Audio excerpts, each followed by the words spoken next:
హైదరాబాద్ అప్రమత్తంగా ఉండాల్సిన అవసరం ఉందని బీజేపీ రాష్ట్ర ఉపాధ్యక్షుడు మాజీ ఎమ్మెల్యే ఎన్వీఎస్ఎస్ ప్రభాకర్ సూచించారు.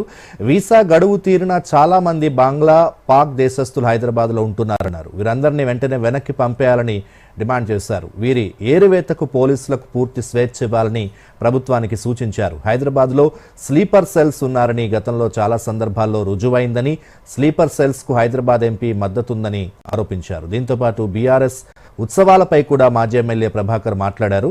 బీఆర్ఎస్ ఏం సాధించిందని ఉత్సవాలు జరుపుతున్నారని పార్టీ నేతల్ని ప్రశ్నించారు. బీఆర్ఎస్ కు ఉత్సవాలు జరుపుకునే అర్హత లేదని మండిపడ్డారు. ఈ రోజు ఒక సంఘటన నిన్న అక్కడ జరిగింది కాబట్టి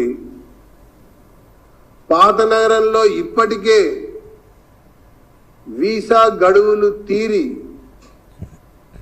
ఇంకా నివాసం ఉంటున్నటువంటి అక్రమ వలసదారులు, బంగ్లాదేశ్ నేషనల్స్, పాకిస్తాన్ నేషనల్స్, దాంతోపాటు టూరిస్టు మీదుగా వచ్చినటువంటి వ్యక్తులు, గడువు తీరినటువంటి యొక్క పౌరులు కూడా ఉంటున్నారన్నటువంటి సమాచారం చాలా సందర్భాల్లో పత్రికల్లో కూడా వచ్చాయి.